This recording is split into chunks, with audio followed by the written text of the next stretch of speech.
Baik, sekarang saya akan menjelaskan soal tes fisika dasar, ya, di mana soal berikut berbicara tentang dinamika benda tegar. Oke, baik. Pertama-tama kita uraikan dulu ya permasalahan pada soalnya di sini. Ini sebuah benda tegar homogen bermasa M dan berjari-jari R dilepaskan dari keadaan diam, ya. Nah, pada suatu bidang miring. Nah, kita gambarkan ya. Nah, ini kita ilustrasikan sebagai berikut.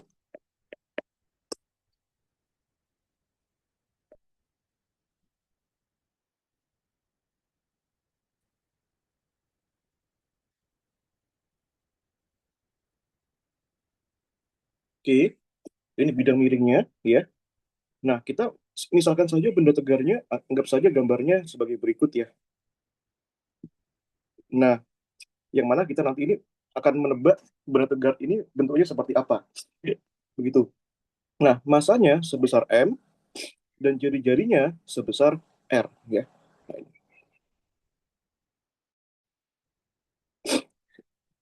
Saya tuliskan R kecil di sini ya. Nah, hambatan udara diabaikan ya, sedangkan permukaan bidang cukup kasar sehingga benda menggelinding tanpa selip sepanjang lintasannya. Nah, baik. Nah, kita uraikan ilustrasi gaya geseknya kemana ya, karena di sini bendanya kasar, lintasannya kasar. Nah, benda ini jatuh ke sini. Maka gaya geseknya akan bekerja berlawanan dengan arah gerak benda tersebut. Nah, arahnya ke sini ya. Nah, ini kita sebut gaya gesek, gitu ya, FG. Oke. Nah, bidang miring memiliki panjang lintasan 8 meter dan membentuk sudut 37 derajat terhadap horizontal, gitu ya. Ini, ya. Ini saya geser sedikit ya. Nah, ini berada di puncak ya. Nah, tuh, ini ya. Di mana panjang lintasannya sejauh 8 meter ya.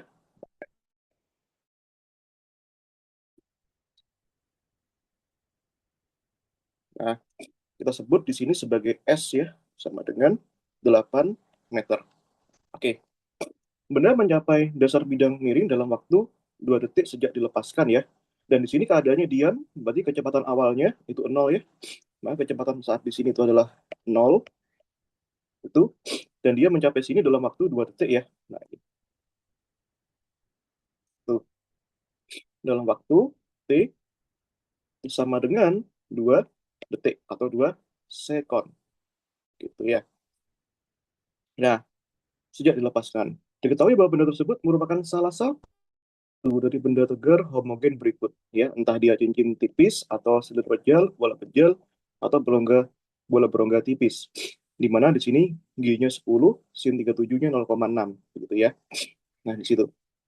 Nah, ini sudutnya 37 derajat ya. Nih, tentukan jenis benda tegar yang mengelilingi tersebut serta tunjukkan perhitungan yang mendukung jawaban Anda. Oke, baik ya. Nah, di sini kita bisa uraikan fenomena yang terjadi di sini ya. Nah, pertama, fenomena yang terjadi di sini adalah kinematika ya. Nah, ada kinematika atau kita sebut dengan gerak lurus berubah beraturan yang dipercepat ya. Nah, kenapa dipercepat ya? Logikanya benda menggelinding di sini gerakannya tambah cepat begitu ya. Nah, di sini ada del BB dipercepat. Nah, di sini. Nanti dari del BB dipercepat ini kita dapat mengetahui info berapa percepatannya. Nah, di mana perumusannya di sini ya. Kita langsung gunakan rumus jarak ya, sama dengan kecepatan awal kali waktu tambah setengah dikalikan percepatannya dikalikan T kuadrat ya. Nah, di sini. Nah, kita masukkan variabelnya ya. Nah, S-nya adalah 8, kecepatan awalnya adalah 0, karena tadi dia bergerak dari keadaan diam, sama dengan setengah dikalikan A, T-nya 2 ya, masukkan 2 kuadrat. Nah, maka di sini 16 ya, sama dengan 2 kuadrat 4, 4 kali A, 4A ya. Maka kita dapat di sini A-nya berapa guys? A-nya adalah 4 ya, gitu. Nah, Oke ya. Nah, oke, kira-kira dari kalian di sini ada lagi nggak fenomena yang bisa kita pelajari di sini? Gitu ya. Nah, kita bisa pelajari, nah, betul ya, kita bisa pelajari dari segi mekanikanya ya. Nah, ini. Oke, atau dinamika partikelnya ya. Dan juga ada dinamika rotasi di sini ya. Nah, di sini. Nah, oke. Ya kalau begitu, kalau kita sudah uraikan permasalahan kinematikanya, sekarang kita uraikan masalah gayanya ya. Nah, di sini tentu saja pasti ada gaya gravitasi ya yang arahnya ke bawah ya. Nah, di sini besarnya sebesar M kali G ya. Nah, arahnya ke bawah sehingga nanti kita bisa proyeksikan suatu arah gaya gravitasi MG ini yang searah dengan gerak bendanya ke sini ya. Ini mengikuti arah ini dan juga sehingga nanti juga bisa diproyeksikan ke sini. Nah, ini dia. Oke. Nah, maka kita bisa lihat ya sudut theta sama dengan 37 derajat ini akan sama dengan ini ya. Nah, ini maka hasil proyeksinya menghasilkan di sini ya ada MG cos 37 dan juga ke arah sini adalah MG sin 37 ya. Nah, ini kita menggunakan relasi sudutnya hasilnya seperti itu dan vektornya ya. Dan juga jangan lupa karena ini benda ini bersentuhan, maka ada gaya normalnya ya. Nah, ini kita bisa gambarkan gaya normalnya di sini, yang arahnya tegak lurus bidang. Nah, ini ya. Nah, ini kita sebut dengan N ya, gaya normalnya seperti itu. Oke, baik ya. Nah, sekarang kita uraikan hukum Newtonnya. Ini ya.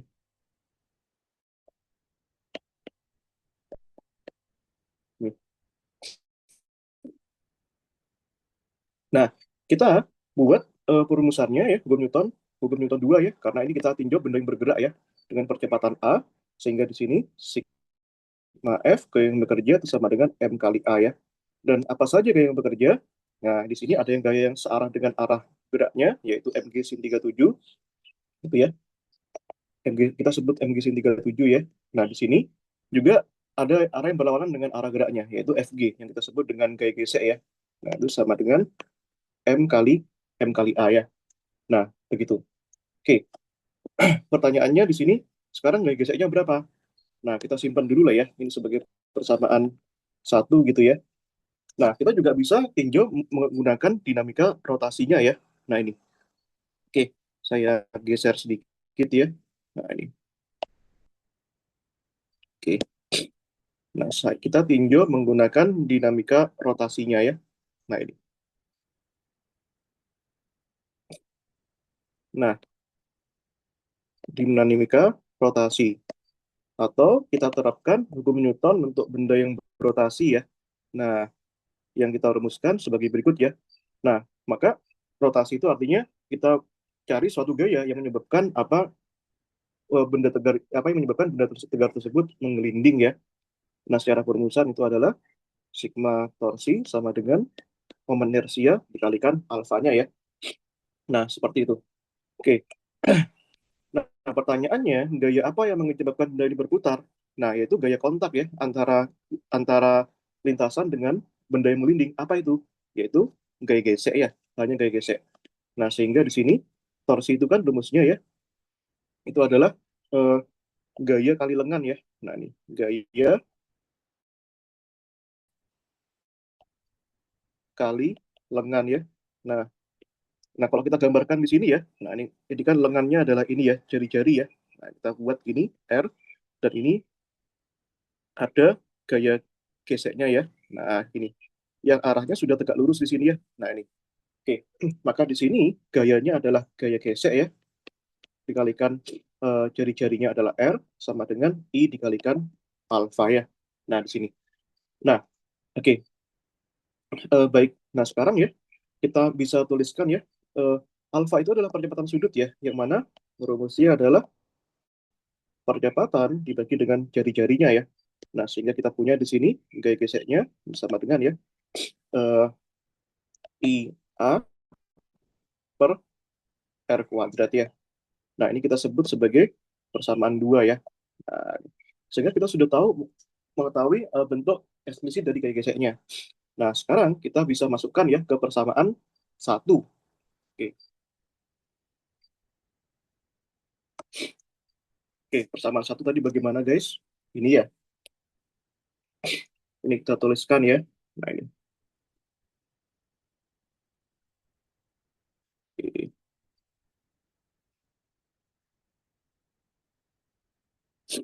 ini ya. Nah, kita masukkan ya rumusnya ya. Ini MG sin 37 min FG-nya tadi itu adalah I. Apa tadi guys? Lupa saya. IA per R kuadrat ya. Nah, gini ya. Nah, ini sama dengan M kali alfa, M kali A. Nah, di sini muncul momen inersia ya. Nah, momen inersia itu ya. Nanti momen inersia inilah yang menentukan jenis bendanya itu apa. Begitu ya. Nah, kita masukkan ya nilai-nilainya ya. Masanya, nah itu nggak ada, kita rumuskan berarti momen inersianya ya. Nah, ini M, G-nya tuh berapa tadi? 0,6 ya. Nah, sorry, G-nya 10, sin 37-nya 0,6 ya. Maaf, saya ulangi. G-nya 10, sin 37-nya 0,6. Ini sama dengan I. Percepatannya tadi adalah itu ya, 4 ya. Nah, percepatannya adalah 4. Nah, ini dibagi R kuadrat ya. Nah, ini sama dengan M kali A. A-nya 4 ya. Nah, sehingga di sini 10 kali 0,6 adalah 6. Berarti jadinya 6M min 4I per R kuadrat ya. Ini sama dengan 4 kali M. Maka di sini 4I per R kuadrat itu sama dengan 2M ya. Nah, sehingga di sini kita dapatkan ya, I-nya sama dengan 2 per 4 MR kuadrat ya, atau sama dengan setengah MR kuadrat. Nah, perumusan momen inersia yang seperti ini, itu ya, yang khas seperti ini, itu adalah perumusan momen inersia milik silinder pejal ya, ini, gitu. Oke, gitu ya. Nah, nanti kalau misalkan manusia yang berbeda-beda, maka berbeda sistem juga. Misalkan kalau bola pejal itu adalah 2 per 5 meter kuadrat, dan seterusnya, dan seterusnya. Begitu ya. Adik-adik bisa dipahami ya? Oke, bisa. Kalau begitu, saya pamit dulu ya. Semoga kalian memahami penjelasan saya. Assalamualaikum warahmatullahi wabarakatuh.